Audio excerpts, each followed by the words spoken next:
Okay, so hello and welcome to video number 7. We're going to talk about outsourcing. So as you can imagine, creating a ring is very time consuming, especially depending on how big the ring is and how many rings there are and all of that. So it can go anywhere from a few hours to a few days to even a few weeks. And that's the reality of it, is it takes hard work. But once it is set up and running, then you will begin to get better search engine ranking and you'll be able to get more exposure. So like I said, it can take a week or two for someone who's never done this before. In fact, if you outsource it, it's most likely going to take about a week for somebody who knows how to get things done, because account creation takes a lot of time. And then connecting everything from the triggers to the if-else statements and all of that. So what we found over the years is outsourcing is worth it. It's only about $50 to $100 if your 2 weeks are worth more. Obviously, if you're struggling with money and time is of essence and you have a lot of time, then you can set these up yourself. But for the most part, we found that you really need to focus on your business and on whatever you're promoting. So go ahead and outsource this and it'll be worth your while. So let's discuss where you should go to find someone. And lucky for you, we've actually used several of these places. So we will show you particular vendors and freelancers that we have used so that you can simply just copy and paste. So what you want to do is you want to go to a specific website called legit.com with 2 I's. So LEGIIT.com. And when you get to this page, you want to type in IFTTT up at the top in the search bar, click enter, and then you're going to see a bunch of freelancers that can provide this service. So as you can see here, it says I will create an IFTT network, and as you can see, there are like 4 different rings. So typically one ring will cost you about $50. So this guy here, his name is Gemini Guy. We've actually used him before and gotten fairly good results.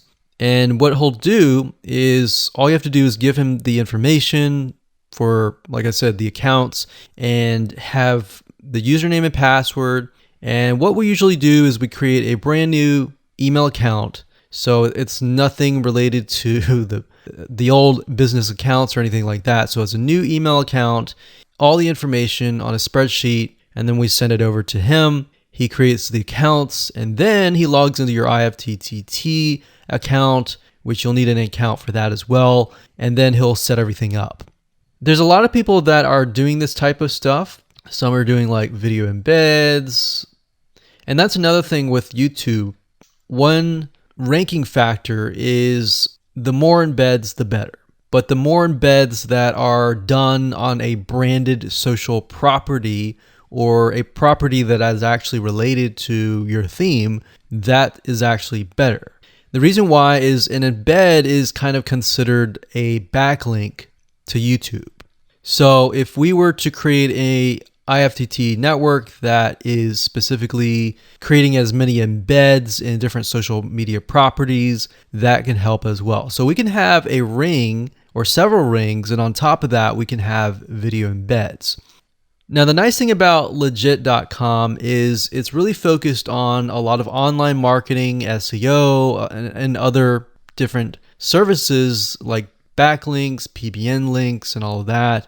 But what we found is you don't want to get too fancy. You want to start out slow and work your way up. Because if you start just throwing a bunch of backlinks or even video embeds right away, it doesn't look natural, right? If you release a piece of content, sometimes it can take a week or weeks until you start getting hundreds or even thousands of likes or engagement.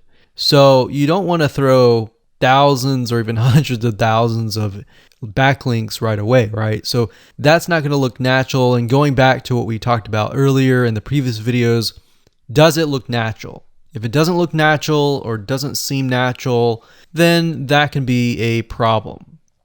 So legit.com is an awesome site to go to. And this guy right here, Gemini Guy, like I said, is someone that we've used. Now, obviously, you can go to these other people and look at the reviews and see if they have good reviews and see what other people are saying. Hello and welcome to video number 8. This is all about testing and making sure that you understand how to test it to make sure that it works. Because I will say, once these are set up, a lot of times, sometimes they work. A lot of times, sometimes one of the items throughout the line does not work. So I'm going to show you how to troubleshoot it. So whether you created the ring yourself or you hired somebody to do it, testing is very, very important. In fact, we outsource most of our rings, but yet we still have to go back and test it out.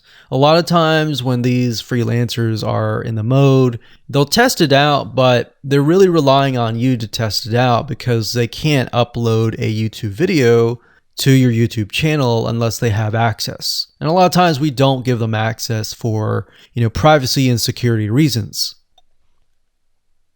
So let's go ahead and discuss how to do that. So let's hop on back over to IFTTT and I'll show you how you need to test things out. Okay, so we're back at IFTTT, and what I recommend that you do is you open up the Excel spreadsheet that the freelancer gives you or that you've created yourself. And on that Excel spreadsheet, it should have your username and password and all the links to all of the accounts that were created. So in that case, how do we test it out? Well, obviously we're going to need to upload a video to YouTube. Now, I'm not going to do that now, but if you upload that, everything should work throughout the network. So the way you can test things out is simply by going to the websites that are in the Excel spreadsheet. So once you go there, if it has been posted, it works. If it's not working. If it's not working, then you'll need to kind of troubleshoot it. Either get the guy who created the ring to help you out, or if you did it yourself, this is basically what you need to do. So you need to check through and figure out what's not working. So if we found that the YouTube video is not being posted to blogger.com, we need to figure out why. So we need to go to the applet. So this in case is the YouTube like to Blogger. So it's a little bit different than the upload to YouTube channel. But if we click on that, you can see here that we have the applet that goes from YouTube like to Blogger. So if we click on this here, you can actually get a better view of what's happening. So basically anytime a YouTube video is liked, we create a post on Blogger, we put the title, we put all this. Now we need to figure out why. Usually a lot of times the reason why it's not posting is because it's not connected to the account. So you want to make sure that it's actually connected. If it is connected, then sometimes you'll need to look at, for example, this. Is it posting the title and maybe not the video? Or is it not posting everything? If it's not posting everything, it usually means it's a connection issue. If it is posting like the title, but not the body or the YouTube, then maybe it's the embed code is incorrect. So you can check that. So really what it comes down to is just trial and error. But if you really outsource this, it's really going to be a lot easier. But that's what we found to be the case, and most of the time is that the services are not being connected. And I will say IFTTT, sometimes it can be hit or miss. And sometimes in that case, the services may or may not be working. And that's really reliant sometimes on the YouTube channel, the social media platform, and all of that. So hopefully those tips can help you along the way when it comes to testing.